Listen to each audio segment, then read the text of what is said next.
Divij Joshi. You know, Mr. Prakash, the fact is, where do you draw that line? Do you draw that line and you say that this is open defiance by Twitter, you know, they're on a collision course, they are not going by the law of the land? Or do you look at it as due process, default, because, you know, this map could have happened earlier as well, and the timing could be off? Or the fact that Twitter says we're the champion of free speech? How do you decipher? No, Preeti, that's a very that's the approach of the government. Yes, we must have a sense of Mr. Prakash, can you fix your audio? Can you fix your audio? We're going to come right back to you. Your audio is breaking. Just fix. Yeah, we can hear you. Go ahead, sir. Am I audible? Yes. Great. Yeah, I'm sorry. So as far as the approach of the government of India is concerned, Preeti, we must have a sense of perspective on the timeline. The guidelines were issued 3 months ago. Twitter was given sufficient amount of time. But you cannot play with the idea of the unity and integrity of the country. When you show such a map of Jammu and Kashmir, it is a gross violation of our ethos. At the same time, it is the Vice President of India, who is a constitutional figure, who is the representative of the aspiration of India. You remove the blue tick verification on the ground that it was inactive.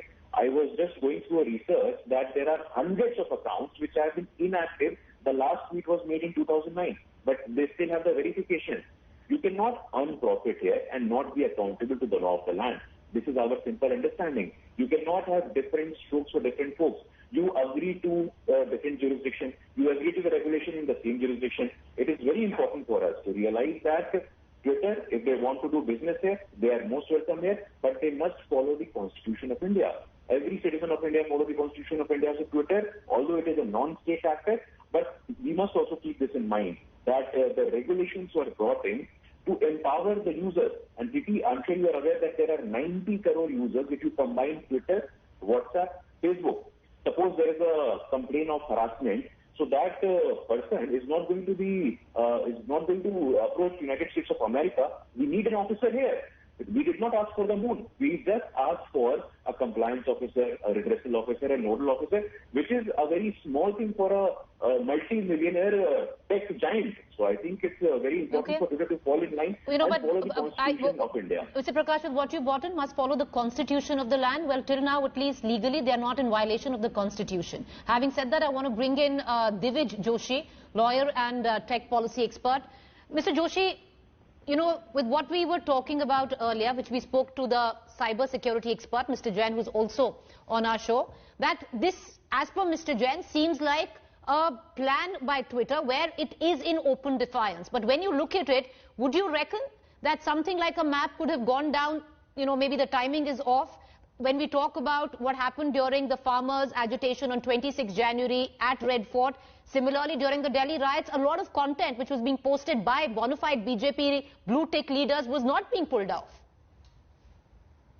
Yeah, I don't agree with that. I think that, you know, first of all, I think this particular issue of the map is somewhat a non-issue in the legal sense, and it's kind of being trumped up because Twitter is now in the sidelines of the government because it's failed to toe the political line.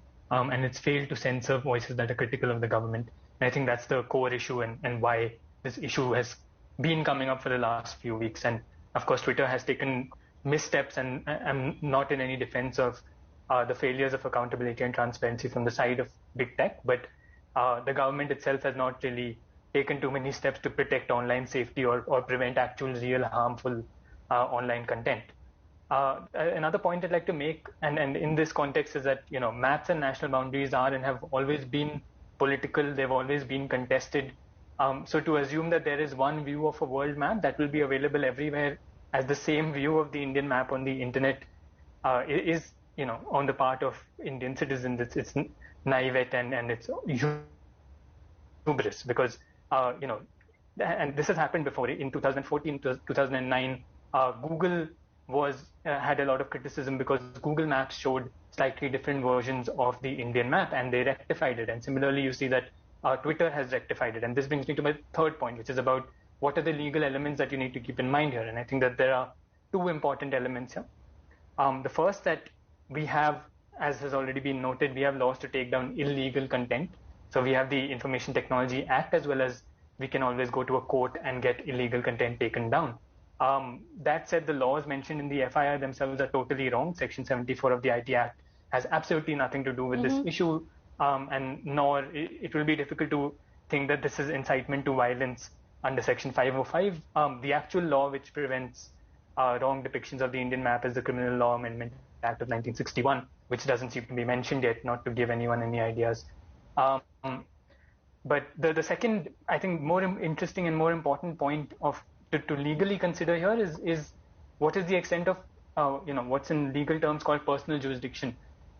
So when can India assume that its law applies to a map that's been published in the US, a map that's been published somewhere outside the world? Because like I said, everybody has their own depiction of the world map. Maps are not representations of realities; they're representation of a particular kind of politics. So what we need to keep in mind is that these are issues that are always contested, and that we have to ensure that the laws are followed within our territory, but also that we respect the fact that different countries have different laws. All right. Okay, gentlemen, I'm pushed to get into a quick break. Do stay with me.